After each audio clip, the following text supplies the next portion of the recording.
Hello,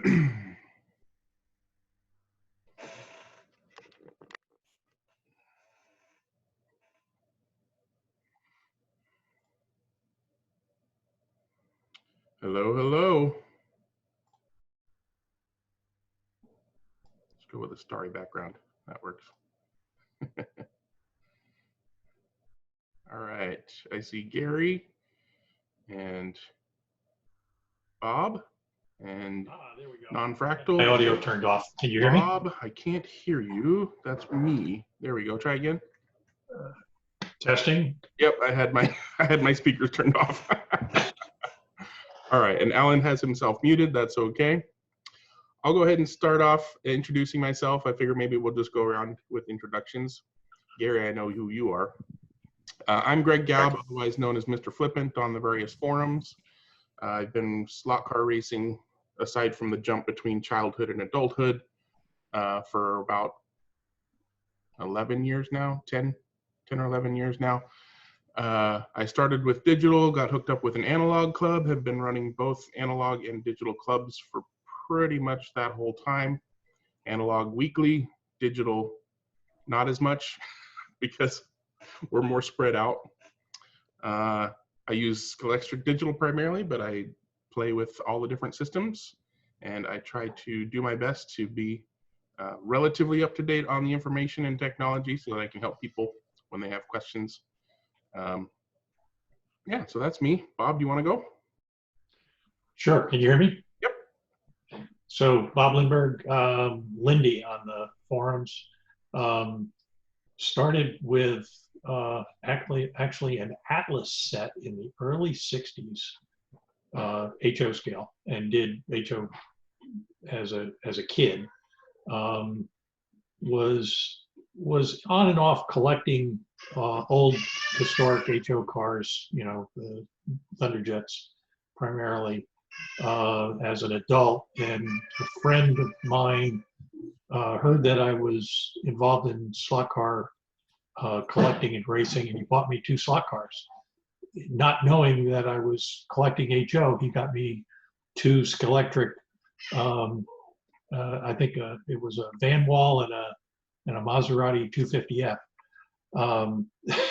So I said, okay, now I got these 2 132nd cars. Maybe I should look into this. At the time, there was a company that was going out of business on the internet, and so I bought a couple Scalextric sets and a couple extra pieces of track, figuring, okay, I know a little bit about expanding tracks and that sort of thing, and started accumulating 132nd cars. I now I race with a Richmond, Virginia called RASCAR. I also have raced with a group in Williamsburg, where I live, called Barn Burners, and had a hand in building both of their tracks. One is a replica of Silverstone, one's a replica of Spa. Both of those are built as analog Scalextric tracks. So they're built 4-lane analog Scalextric. So they're big. The Spa track is probably 30 feet from one end to the other and 10 feet wide. Both of those tracks are easy to marshal because you basically stand around the edge of the track. So I've been racing and collecting in 132nd since about 2004. All right, that's a pretty great history. I'm sure you've got lots of helpful information for anybody who has any questions. Gary, do you want to go ahead? Sure. Excuse me. I'm Gary Skip from the UK. I've been slot car racing since 2004, 5, something like that, 15 years. Started off racing, club racing, 6-lane Ninco track, analog cars, and got involved with retro racing, so sort of older models of cars, 60s, 70s cars, but with modern tech underneath. And I did dabble a little bit with vintage, so actual slot cars from the 60s. I'm only 32, so it's quite unusual for someone of my age to be tinkering with cars from the 60s, but had a bit of fun with that. And then started getting involved in digital as soon as Oxygen came out, really, started Oxygen system. And even before it was out, in fact, we were playing around Oxygen, which led me and my friend Alex Jones, who lives near me, to start what is now the Disco Le Mans 24-hour slot car race. So we did a digital 24-hour Le Mans on a replica of the Circuit de la Sarthe that filled a gym hall. So enormous track, 223 feet all the way around. That was successful, thankfully. Lots of international interest for that. So we did that for 3 years and then decided that due to people generally having a good time, we should expand our interests into creating an organizing body for digital slot car racing, because digital was kind of like a new green area at that time. And both of us, having raced analog for a number of years, had noticed the disarray with which analog racing competitions are organized, i.e. there's no common rule set. You know, everybody just does their own thing. This club races this rules, this club races that rules. Go to a different country and they race these rules. And because digital was such a fresh thing, we thought if we start from, square one with rule sets, maybe we can create some common ground for future digital racing. So that was the premise by which DISCA was created, the Digital Slot Car Association. We've now got 4 official sets of regulations that domestic racers, club racers, and events organisers can reference if they choose to do so. The rules are modifiable if you want to change things up. And yeah, that's sort of my history, really. So I guess I'm Mr. Digital Racing. And we thank you for that. Yeah. Mr. Chris Walker, did you want to introduce yourself? I'm not hearing anything from Chris. So Nick, do you want to introduce yourself? No, he just connected. I still see Chris Walker Oh, okay. in my list of people, but people switched. Nick, I'm not hearing anything from Nick, but you're muted, Nick. Let me. Yeah, there we go. Now I can hear Nick. Hello, gents. Yeah, good to be seeing you and visiting you. I can put my camera as well, but I didn't want to take the word from Alan.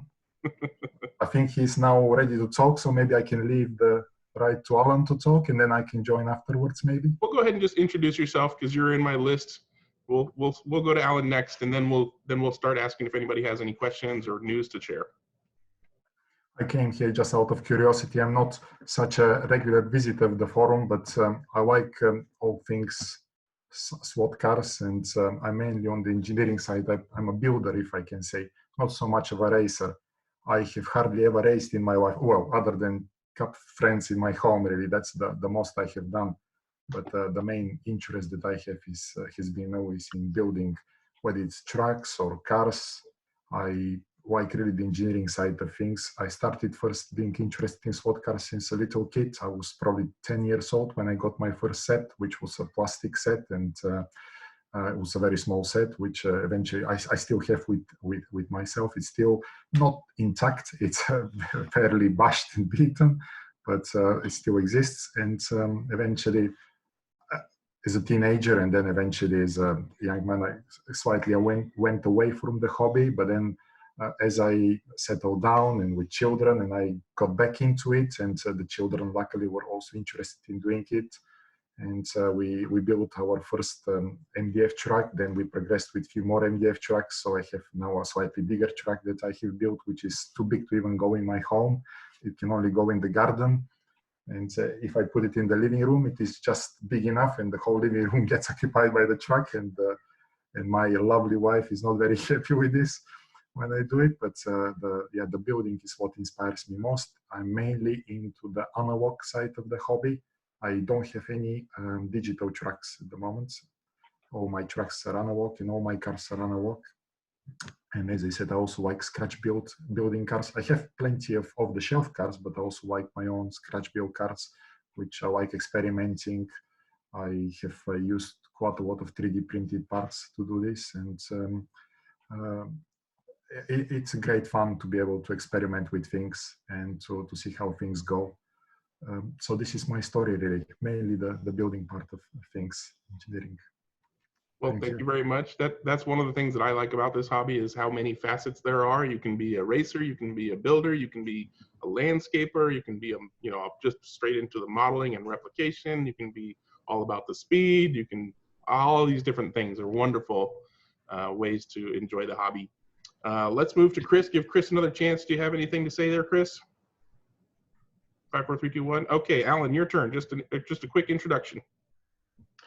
Hi, I'm Alan, and I'm very much a racer. Try to be a racer. Not very good at it, but trying to improve. Enjoy the technology in the hobby more than anything. Messing around with motors, messing around with gearing, messing around with chassis, those kind of things. I don't have a home track. I don't do home tracks. Based in the UK, so I do analog racing and I do digital racing if and when I can, if and when it's available. And I saw Gary Skip on earlier, so hopefully get a chance for Gary to give us a précis on what's happening with in the world of DISCA at the moment. I don't really have anything more to say at this meeting. I'm just here to listen this week. That's fine. So obviously Alan wants to talk to Gary a little bit about future DISCA plans. Gary, do you want to take away? Yeah, I've been nominated, it seems. What do you want to know, Alan? Well, okay, so we got the message through that the Henley event was cancelled this year, and so the 8th edition last year, was the last one we attended. It's a shame that it got cancelled, but everything's cancelled at the moment. That's the way it goes. I'm hearing rumours that you may not be running that event in the Midlands in the future. That maybe the event will focus more on the European side. Is that true? Yes, is the short version. I posted a video to the DISCA Le Mans 24-hour driver lounge group on Facebook. I don't know, are you a Facebook user at all? Or? I've got an idea. I wouldn't call myself a user. Do you know what I mean? Yep. Hello, Kelly. Nice to see you joining. Hey, how are you? I didn't have no sound for a minute, and I was like, okay, what am I doing wrong? So, but how's everyone? That's no problem, man. We'll get an introduction from you in just a second, I think, because I was just answering a question from Alan. So if you don't mind, we'll just finish off there and we'll jump back to you if that's okay. Oh, go ahead. Yeah, sure. So, Alan, I posted a video on the driver's lounge. It's about 17 minutes long. So it's quite a long video, but it basically said that, after 9 years of organizing Le Mans, Alex and I are a little tired of doing so because it's a tremendous effort, as I'm sure you'll appreciate. I'm not going to repeat everything in the video here because, quite frankly, these people that we've got here today to talk about slot cars in general probably aren't that interested in what I've got to say about that. And it's on there if you want to go and listen to it. But the problem with the hall that we were going to race in this year at Leamington Spa, it was good enough to save the event, having lost it just before Christmas, lost the Henley venue just before Christmas. But in my opinion, it's not good enough to carry on full time. So our plan was always to race there once and then evaluate after that, what to do with the possibility of not doing anything, being on the cards as well. One of the things I'll say in the video is that we're looking now at racing in Igualada. So we went to Crit Crack Superdome in November last year for the final round of our European Championship, the WC and the GT3. That was very good. It was a good experience. So even if we just ignore the track and the racing, being there, it's a good atmosphere, there's good people, there's good facilities. It was great weather considering it was November. That's the benefits of being in Spain. So we know the guys there, Ivan Bassas, who runs IBB, Scale Auto, people might be more familiar with that name. and his crew, and then Daniel Hulve, who runs the CSD, which is the oxygen organization in Catalonia. We feel that they are people that we can trust to sort of look after Le Mans if we expatriate it. So that's what we're looking at doing. It'll still be a case that I'll be in charge of the whole thing. And when it comes around to a race date, whenever that is at some point in the future, it'll still be me at race control and, you know, doing pretty much most of everything that I've done before, except the bits that I don't want to, which is the key part, because, you know, cleaning 700 pieces of Ninco track every year and repairing all the scenery that got damaged because we crash into it every year is just not something that I want to continue doing. So I'm basically going to offload everything that requires a bit of elbow grease and keep hold of everything that requires the IP that I've built with the event over the last 9 years. So I personally see this as a positive. And now, just to wrap up here, because I'm sure people are tired of me rambling about this, the one thing that I see as a big benefit is that I think that Ivan and Danny and their crew can help us make the event better. And as I said in the video, it'll be one thing for us to say, we're not going to hold this race in the UK anymore, we're moving it somewhere else. And then quite another thing to say, we're going to move it somewhere else and make it better. And I think we have the opportunity to make it better, you know, perhaps get it off the floor and do a couple of other things as well, because they've got the manpower and they've got the resources available to them. You know, we're talking about Crit Crack, who are one of the leading retailers and slot car, you know, organizers on the planet. And everybody knows Spain has a big slot racing scene, and they do a lot of races. So we're quite comfortable that they will be able to handle the size of the task. And that's what we're looking at doing, basically. Hope that answers your question. Yeah, thanks for that, Gary. That answers the question perfectly. I mean, if it stops being fun for the organizers, then it stops being fun for everybody. And certainly, you know, there's no duty to carry on doing it if you're not finding it fun.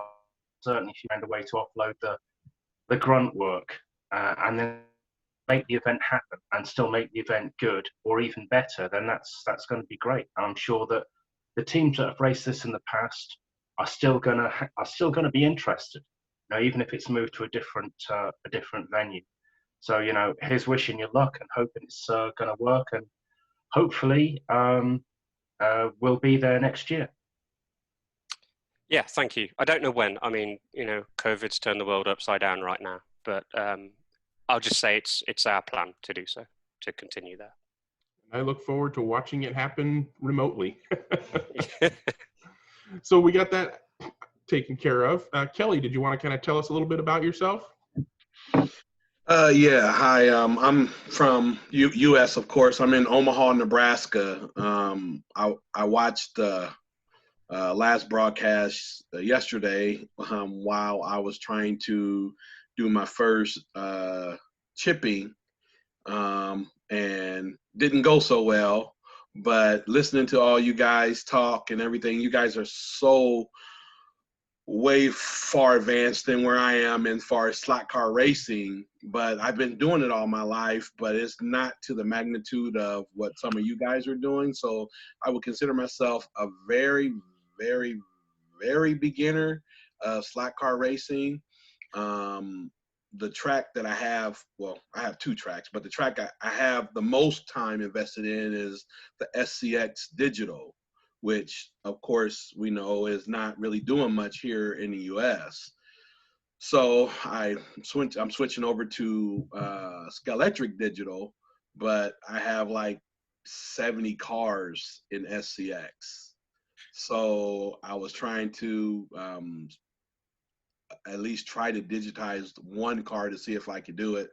And I don't know if you read my post, but it was like 11:30 last night. And I think I blew my first chip, and so I was frustrated. And I'm just like, I'm done. I'll start tomorrow and mess with it again. And so that's kind of where I am. And I'm kind of like you. I had a race club, but it was mostly friends. because there's nothing big here in Omaha. They do RC racing, and I don't see myself spending thousands of dollars on a RC car to race. It's just not in my budget. And so that's kind of where I am. I took down my track. I'm in the process of setting up, like I said, the Scalextric Digital track. And of course, it's too cold in Nebraska to keep it in my garage. So it will be in my basement. And I don't know how big of a track I'm going to set up, but I'm looking up to set up something. But I'm just new into Scalextrics. I have really within the last maybe month or so, we dialogued back and forth a little bit, Greg, on the forum. But yeah, so I'm just trying to listen to you guys and take tidbits from what you guys are doing and try to help the hobby grow here, because it used to be big at one point, but it's not as much anymore here. Yeah, that's what I've found is that it's not that the hobby is going away or anything, but the people who knew each other aren't doing it anymore. But there's still plenty of people out there who are playing just like you with your set in your basement or your garage. They just don't know about the other people who have the same or similar sets in order to get together. I guarantee there's a dozen guys in Omaha that play with Scalextric Digital or SCX Digital. They just nobody knows each other, and they don't have a web presence or a Facebook presence or anything to start. It usually just takes a guy like me, like you, to say, hey, we're going to try this. And then the hardest part is just getting it out there to enough places that people start to see it, and then they start to recommend other people. And then next thing you know, you've got a half a dozen guys and you're racing and you're telling them to bring friends. And I mean, that's basically how Draw started is, I had a Scalextric Digital set. I was racing with the analog guys, but I wanted to race, with, digital competitively. The analog guys weren't really into it. They humored me for a couple of races, but generally speaking, they prefer, not having to worry about chips and digital controllers and, lane changers and stuff like that. So I managed to find some other guys, and, we get together from time to time to race. And I know that there are more people, in this area that race Scalextric Digital, because I'll see them selling their sets on Craigslist, and a while ago I was looking at Craigslist ads of people selling Scalextric Digital, and I would check to see if they hit that option, don't contact me for any other reason, or not. And if they didn't choose that option and their ad doesn't say don't contact me for any other reason, I would send them a message saying, hey, maybe don't sell your set. I've got a bunch of guys who race Scalextric Digital. Maybe you'd like to come and, enjoy it. That's half the reason I believe that a lot of people will get a set and they'll start playing with it and they'll enjoy it, but then they'll stop because it's just them, or it's just them and their kid got bored of it. So then it goes under the bed or in a toy box or something like that. But if they had a group of guys just like them to get together and shoot the shit and drink and drive and have fun and do 100-lap races with fuel, tires, and weather, or just whatever, then they wouldn't be selling it. That never seemed to go anywhere, but at least I know there are people out there with sets who want to enjoy the hobby, but just aren't, because I believe that they haven't gotten together with the group. Some people don't, they're not people persons, they're not people. So they just would rather just play by themselves and then give it up. But I think most people just need a little push, hey, come and see, I always say, you don't have to have a car, you don't have to have a controller. Right. If you've got to watch your kids, that's fine. Bring your kids, if they can hold a controller and watch a car go around, we can stick them on the track and let them have some fun. No big deal. Just, put the feelers out there and let them know that you'll welcome them into your home or your garage or your basement or whatever, and have some fun. I did want to mention something about your chipping, because you've got a lot of SCX Digital cars. One of the things that I liked about SCX Digital was in a certain time frame, I forget what the years were, but their analog cars have that removable thing that takes place of the digital chip, right? So you got the contacts up front, and then you got the motor prongs. In their analog cars, they would put this plastic chip that's just the metal strips, and in their digital cars, they'd have the digital chip. I never actually did it, but I was thinking it would be really clever to take one of those analog chips and hook up a Scalextric digital chip to it. You'd have to cut the tracks so that they don't go from the braids all the way to the motor, but you could have the front that takes the power from braids go to the inputs of the chip, and then the outputs of the chip goes to the parts that go to the tabs on the motor. And then you'd have to figure out, somewhere to put the IR, in the middle there somewhere. But if you could do that, then you could basically do a removable, swappable, Scalextric digital compatible SCX chip or Scalextric digital chip for SCX cars, like a DPR chip, but for SCX analog cars. I've never tried that, but I think it could be done. So in your case, that might really be worth exploring. So you've only got to do a few of those, and then you can just pop them in and out of your various SCX digital cars. Yeah, and like I told you on the forum, I should have put my name up there. I'm Genie2369. I'm not skilled as far as with the soldering and all that. We all started there. I learned soldering because of slot cars. Yeah, it took me 4 hours to solder 2 wires. I was so frustrated. But this is kind of, I don't know if you can really see it, but this is kind of what you're talking about. And I think what I made the mistake is keeping the actual tabs from the engine touching the metal grounds, and I think that's what burnt up the chip. Yep. And so with you just saying that, not having all the way connected, that makes sense. And the problem is, let me see if I have another one.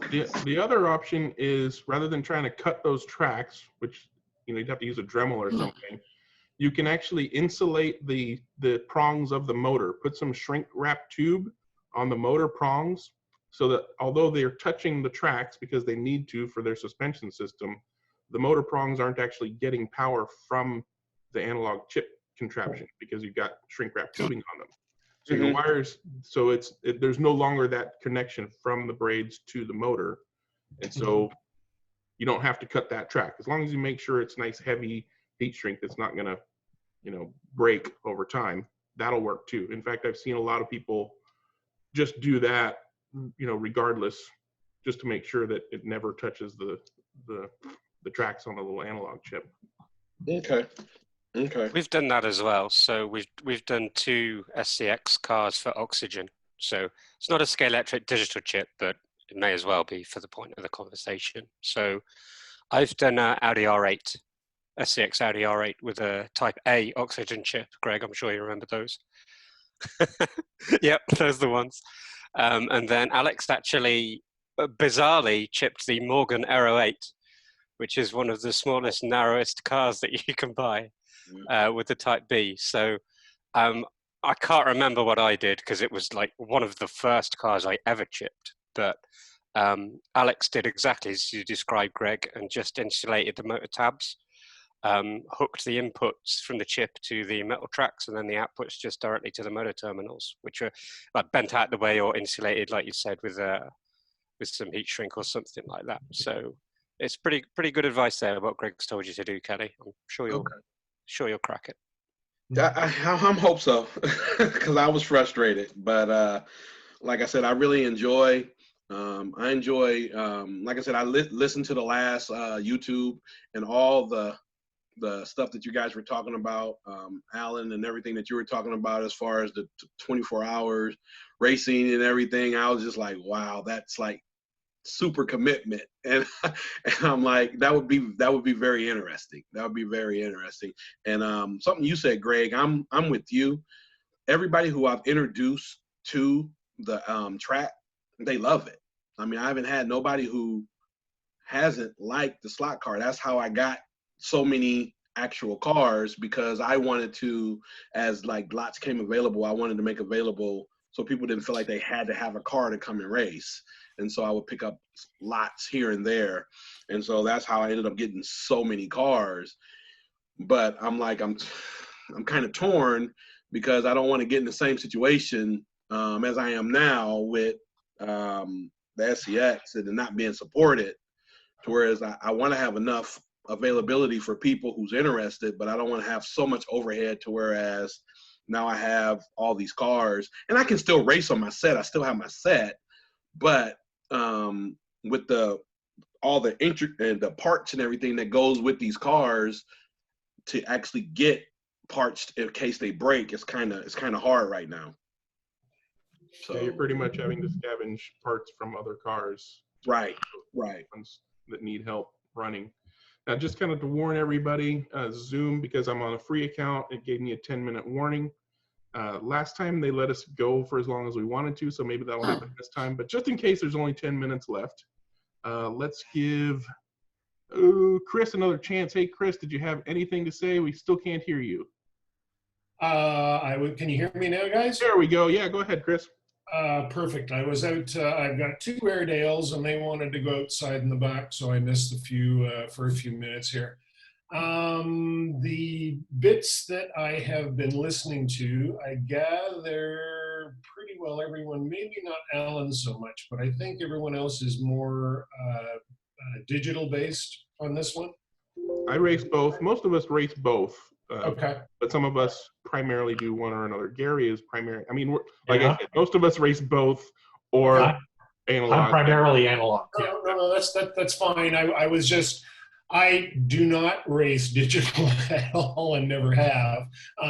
So I wasn't sure if it was I was a bit redundant in your conversation, but I'll give you a real quick background.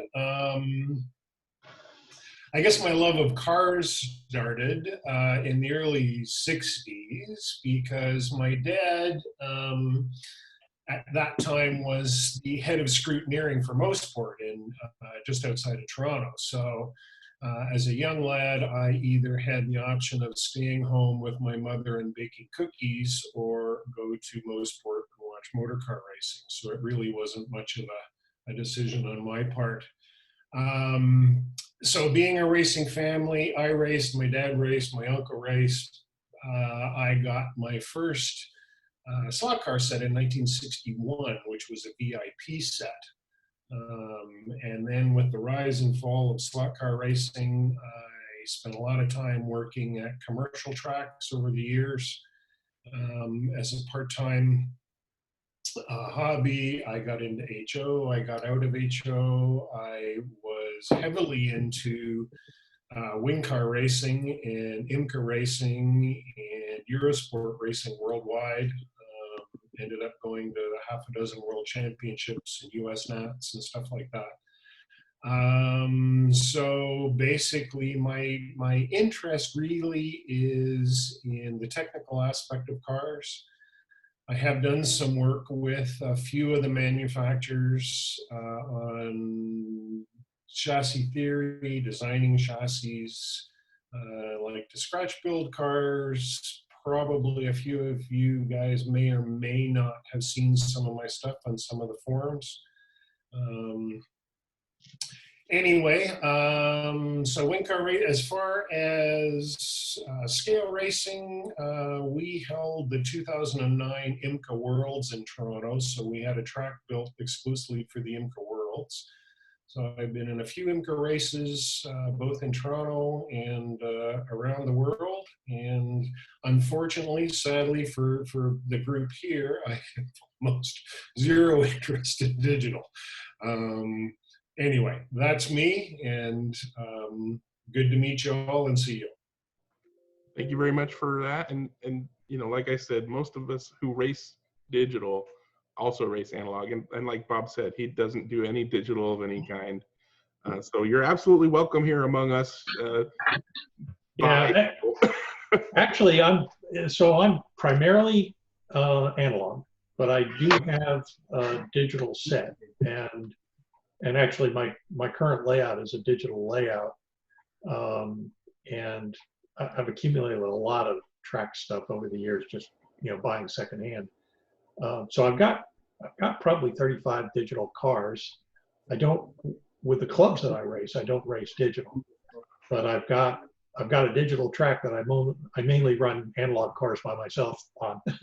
So one of the advantages, Kelly, that you'll find with Scalextric digital is that you could run anybody's analog car on a Scalextric digital track, which is one of the things I really like about it, without having to switch over power from digital to analog. I think it was very interesting. I kind of did a short study on the different approaches to digital, and I didn't really look at SCX in detail, but Carrera made it so that you can run a Carrera digital car on somebody else's analog track, but you can't run somebody else's analog car on a Carrera digital track, which I thought was sort of backwards. It's like, okay, fine, I could use the Carrera cars on my Scalextric track, but if I had a Carrera digital track, I wouldn't be able to run my Scalextric cars. Yeah, that's pretty common for all. I mean, generally speaking, no manufacturer's digital car is going to run on any other manufacturer's digital track, and most manufacturers' digital cars don't really run on analog. With Carrera, they have an analog mode, which actually works pretty nicely, except the braking is always at 100%. And Scalextric is the opposite. Their digital cars will run on analog track. They're a little twitchy, and they have no brakes whatsoever, but they'll go on an analog track. SCX Digital doesn't do diddly squat on an analog track. Oxygen and Scorpius have to have full power to the rails to function, and they would need their own controller, Scorpius controller or Oxygen controller. But yeah, it's disappointing with Carrera that they didn't put a little analog switch in there. You got all these people out there doing modifications to make that happen. But yeah, it was nice that Scalextric put that feature in there. Well, and that way, if I'm by myself, I can run my analog cars, I can run my digital cars, my Scalextric digital cars all on the same track. And if I'm not racing, you're right. If you're racing analog, you want to have brakes. But if you're just driving your cars and enjoying your collection, it's another way around. One of the other things that I've gotten involved in, and it doesn't sound like anybody really here is primarily focused on collecting, but I've accumulated quite a number of 132nd cars, and one of the things I started focusing on a couple of years ago was having at least one example from every slot car manufacturer, and I'm up to about 40 different modern era manufacturers. I'd have to look at the list. I didn't know there were that many. Yeah, well, you'd be surprised when you start chasing down cars that were only made for a couple of years, or manufacturers that came and went, and you can find some unusual stuff like Proteus. Proteus made cars for about a year and a half. I think I remember seeing Proteus. MR slot car is around, but not very many models. There are some unusual ones, and then there are some expensive ones. You can get into MNK and Le Mans miniatures cars and that sort of thing. But one of the things I was trying to do was post 2000, see how many different manufacturers I could have represented in my collection. And like I said, I think it's about 40. Of course, Fly gets you about 6 different brands. Yeah, Fly slotted, slot waves. Yeah, I was doing that. I count them all as one. I count them all as one brand. Okay. Well, then the number could be quite a bit higher, then, couldn't it? Yeah, probably. Brands. So I you think have it's a good 40 idea. variations of fly cars. Yeah, Right. exactly. Yeah, I think it's a good idea for everybody who's in the hobby to get at least one car from as many brands as they can, because they all are a little bit different. Especially when you start getting to the performance cars, they really start to vary how they give the car better performance. Some of my favorite cars are actually Fly racing cars when they actually put the spring pod in there. Yeah. Those cars drive like butter. They're fantastic. But every other car with the Fly brand is basically a poorly done Scalextric car. Well, But they look fantastic. fly cars are perfect for the builder and tinkerer because you can modify them to make them run really nicely, and they're gorgeous bodies. And that's the vintage bodies I think are as good as anything in that price range. And so I've got quite a collection of fly and equivalent cars.